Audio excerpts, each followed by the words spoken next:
Yeah, I mean, kind of carry on from Simon's talk. One of the kind of persistent challenges that we have, when organizations are working for better journeys is how can we get customers more involved in that service creation process? We as companies, we have started to collect NPS data, but we're now sort of beginning to hit the wall with low response rates and the limited usefulness of the passive feedback data that we are gathering. So when we go towards working on better journeys, crafting new journeys, we kind of go quite thin on the actionable insights, on the qualitative insights. What is it that customers really want? How do we solve those problems? And we end up doing too much guesswork in the service creation process. And it's critical that we fix it because it's causing us a lot of money. And today we'll talk about how can we involve customers, for better journey development. And secondly, we talk about how do we do it at scale and speed. And to answer those two questions, I'm super happy to have Jenny from Finnish insurance brand Local Tapiola to share their story, how they are moving beyond passive surveys towards active co-creation with their customers through their private insights community. Jenny, welcome. Hello, nice to be here. So, let's get started. Let me hit you with this stat first. It's a few years old, but I think it's still relevant. It's from Gemini, looking at the divide between customer perceptions. So when we're asking customers what do they think about the brands, about 30% of them feel that they are truly customer-centric. When we pop the same question to the brands, about 75% feel that they are super customer-centric. So there is that huge divide between those perceptions.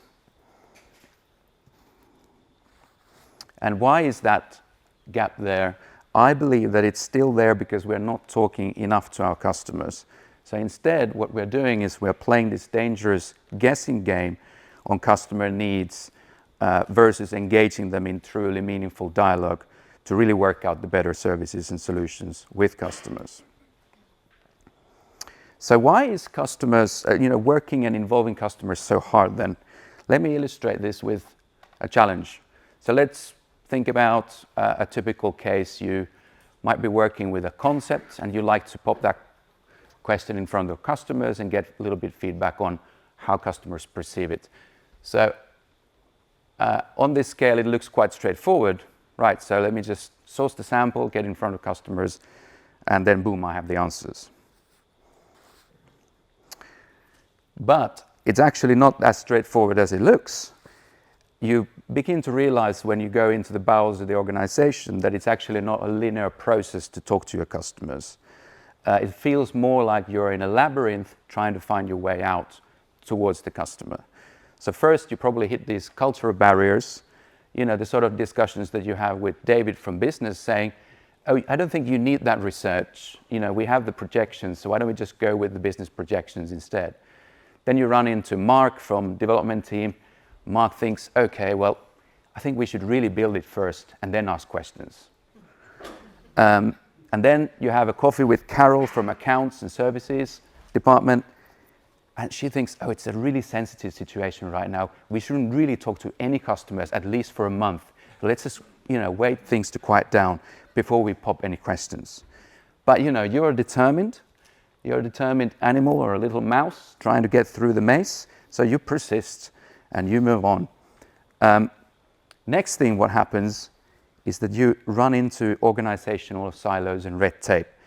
The sort of discussions that you end up having with CRM team, saying, okay, well, you can do a sampling from our customers, but you really need to get an approval from the InfoSec team. So you go, oh my God, okay, I'll walk over to the InfoSec team, and then they tell you that, okay, well, it's a GDPR related issue because you're dealing with personal data, so you need to fill out these forms in order to proceed. And by now, you are somewhere in the week 4 or 5 in that process, and you still haven't popped that question. So you really begin to wonder the purpose of the research yourself in the first place. But these setbacks can only make you stronger. So you move on, you try to find your way through the maze and do your due diligence as you've been requested. And ultimately you land into what we might call research barriers. So, you have the permission to go ahead, but you're sort of getting itchy. It's now week 6 or 7 since you started, but you really need to get the answers now. So you could do it with a survey, but you kind of know up front that survey won't cut it. First of all, you get low response rates, and then you actually are in for call. You really need to have that conversation with customers to get feedback on those concepts. But when you think about qual, you think, okay, well, that's going to set me 2 to 3 weeks back further. And I just don't have the time anymore because there is a new case on the table that your boss just given you, and you need to start prioritizing that. So what happens in this maze is you quietly bury your research and you pop the question that you were supposed to do for the customer, you pop it to your colleague. And boom, what you've done is you have done another guesswork piece in the service design process. And this story is really happening every day. As I was preparing for the presentation, I came across Qualtrics' recent research for this year. They're estimating that globally we are losing, because of bad CX, we are losing about $3.8 trillion just in this year. So when I worked out the numbers for the Nordics, so it's just to sort of make sense of the numbers, it means that just in the Nordics we are losing about 100 billion euros. So probably when we are looking at ourselves in this room collectively is probably losing tens of hundreds of millions of euros every year because of this bad CX. So how can we fix this? And that's what I have Jenny for. So how can we fix this money drain and get in front of customers? Thank you, Ville. So I'm Jenny Reijonen from Local Tapiola, Finland. Local Tapiola is a group of mutual companies offering lifelong security with, for example, insurance and investment products. I work in our life insurance company where I'm responsible for renewing our customer experience. So I make tools, build models, and implement them. I'm hands-on in our design projects, supporting our business's subject matter experts. And we have this huge ongoing business transformation program during which we will renew our ways of working, design new products, services, and processes, and utilize a new efficient core system.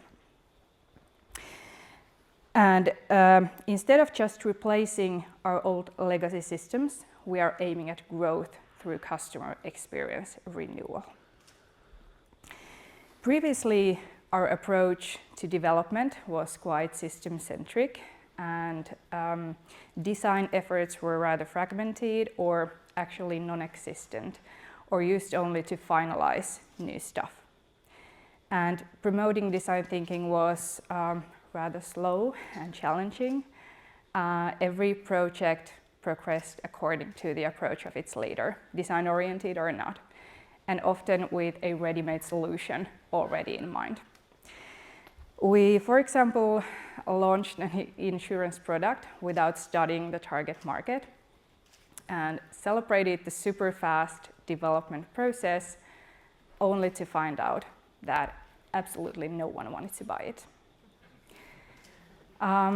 Had we pictured the customer journey and maybe talked to someone, I guess we would have done something differently. So to achieve these huge business transformation goals on the ground floor, we had to rethink our development models entirely. And we realized that since we are renewing our entire offering, it would make sense to also invest in our ways of working and adopt new customer-centric and scalable development models. We have, for example, built a concept design model based on Double Diamond. and we have agreed that all our new products and services go through these models. It is forbidden to just replicate the current offering and the processes, but we must truly understand the customer's needs and respond to them. And the bubbles here are the voice of the customer. Customer insights play an important role on every stage. We started by defining our goals based on customers' expectations. Customers take part in our design process, and we ask them to provide feedback at various stages. And our customer community is super valuable in this. But before I go deeper into explaining how we run our community, I hand over back to Ville to introduce the Lean Lab Customer Lab concept. Yeah, thanks, Jenny. After 2 decades in the industry myself, doing lots of research, I really had become really frustrated with this fundamental problem of guesswork, slow research. You would carry out your research, it would take so many weeks. You would start cutting corners in your design process, and the guesswork creeps in, and you start making decisions based on gut feels rather than real customer insights. So to solve this problem, I founded Lean Lab about 4 years ago. We're a Nordic business, and what we have done is we've created a platform where you're constantly connected with your real customers. So in its core, you have this what we call customer lab or a community where we invite your customers to become your trusted advisors.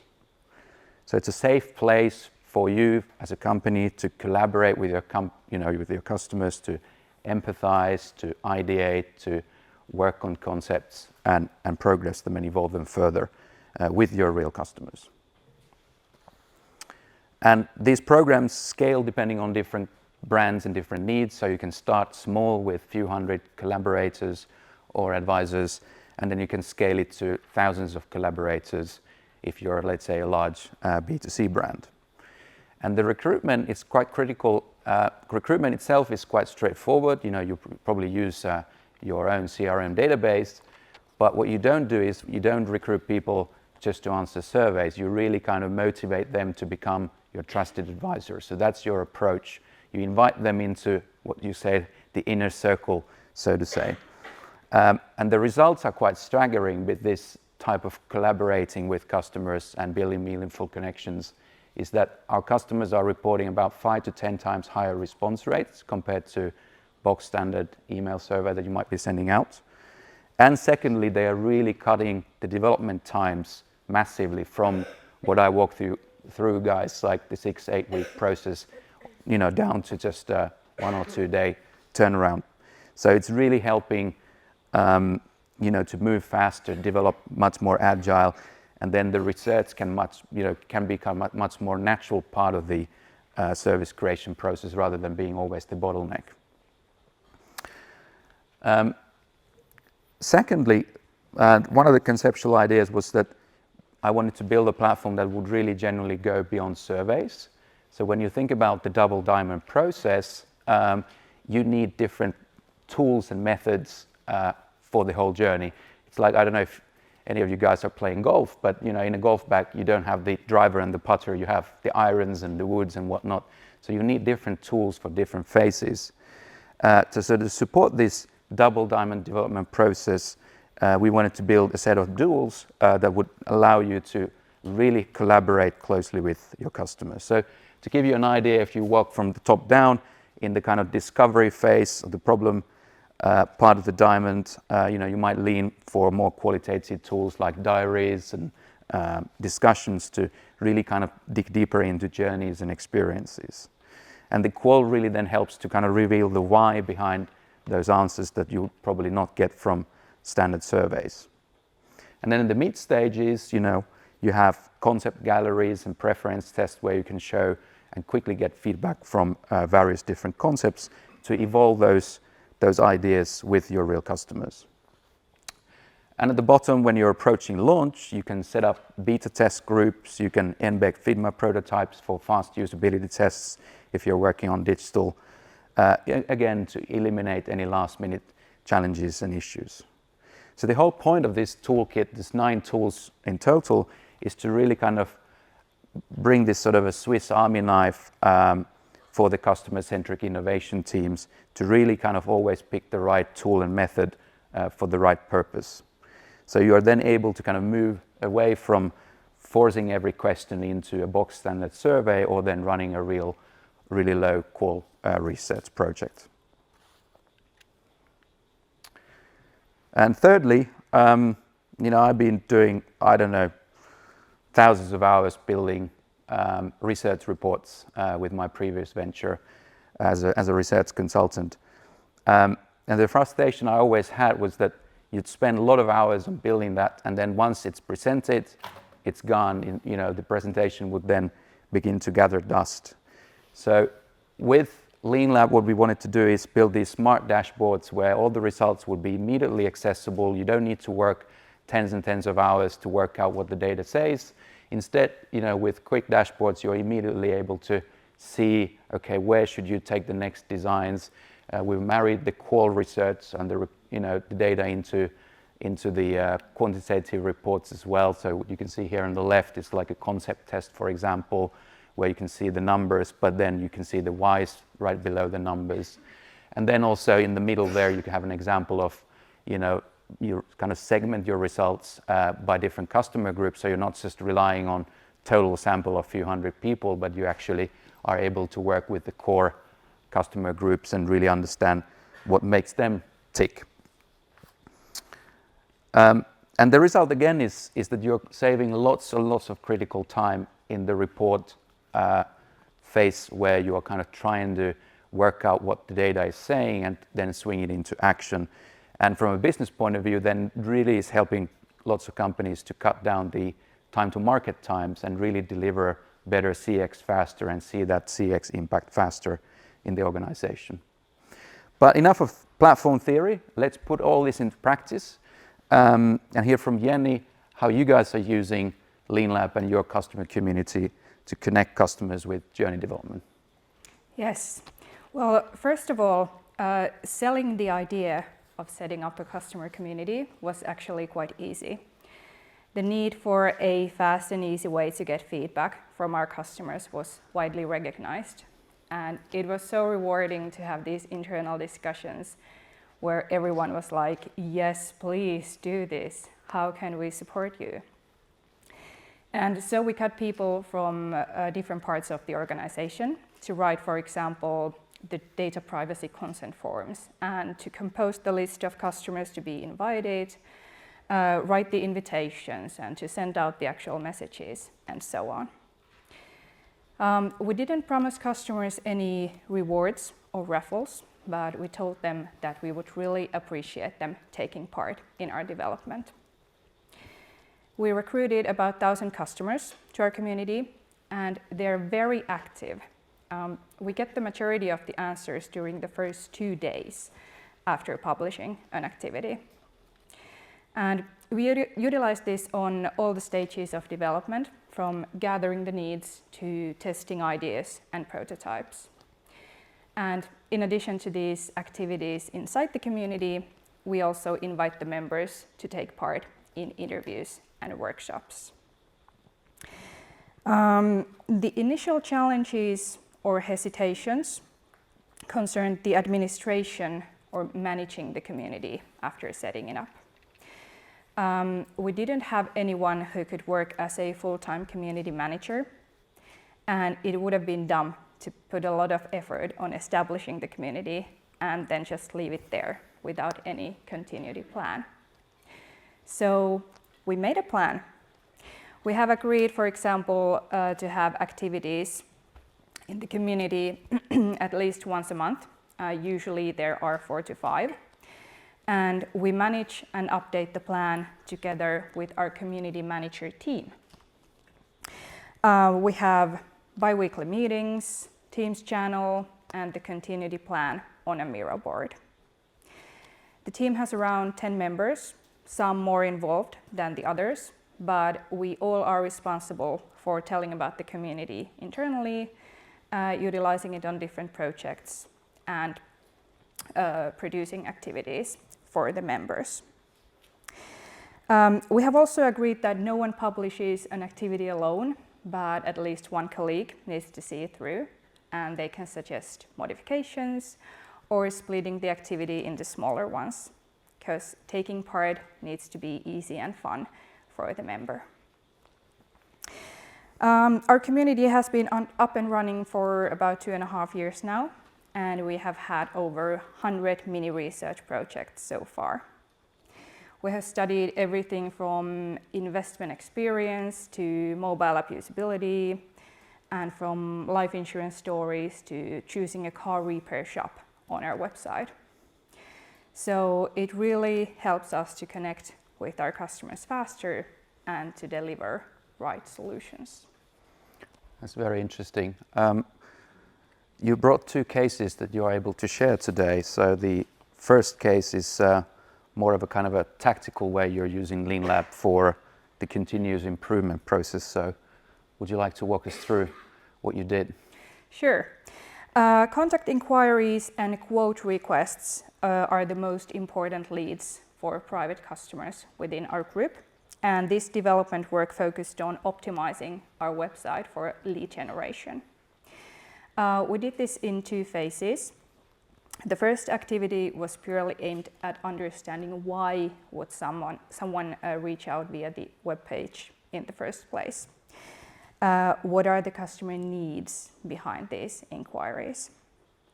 And do we provide all the necessary information? Is something missing? Or has some content perhaps become outdated?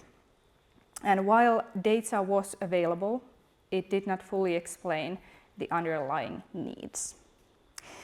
And after finding out the motives, the second task focused more on shaping what an ideal quote request form should look like. One that is as easy and quick as possible for the customer to complete, while still ensuring that we get sufficient details to direct the requests to the appropriate function or person. And based on customer feedback, we then redesigned the forms on our website. And I have to ask, is it better now? Yes, it is. And of course, the optimization process is still ongoing with a strong focus on monitoring the number of leads. Yeah. Thank you, Jenny. Let's move on to a second case before we wrap up.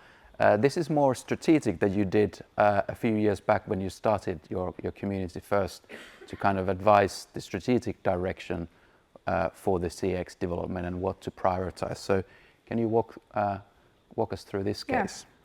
Indeed. In fact, our customer journey prioritizations are coming straight from the findings on Lean Lab. We used our community to map out significant life stages and what our customers expect from us on company level, offering level, and service level. And all this data was fed into our CX strategy process.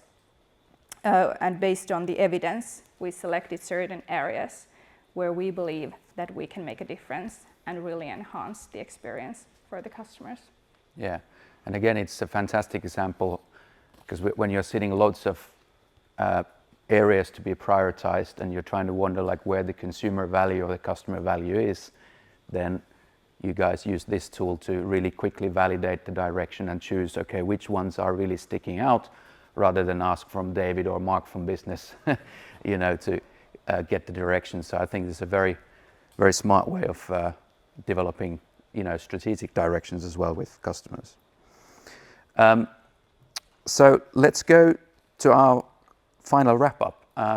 So how are things looking right now, 2 years in with Customer Lab? What has changed if we kind of go back into the barriers that I walked us through earlier? Well, first from the cultural and organizational barriers point of view, awareness of the benefits of the community has grown and more teams are interested in leveraging it, and we are connecting our different functions with customers. And it has always been worth asking. Every time we have learned something new and customer voice gets prioritized over we know best mentality. And finally, from the research point of view, research is fast and easy. If you want to know something, big or small, you can publish the activity today and get the results tomorrow. And you don't need to place an order for getting a list of customers, which is done manually, and then another order for sending out a questionnaire, like we had to do before this community. So problem fixed. Problem fixed. Yeah. Yes.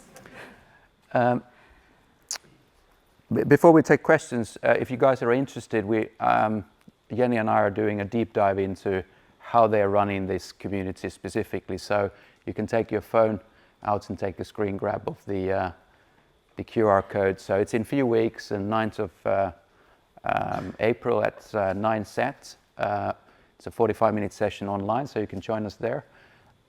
Or you can search us up on leanlab.co and look for the event. You're welcome to join us for a more in-depth session. But thank you, and thank you, Jenny. Thank you. Any questions?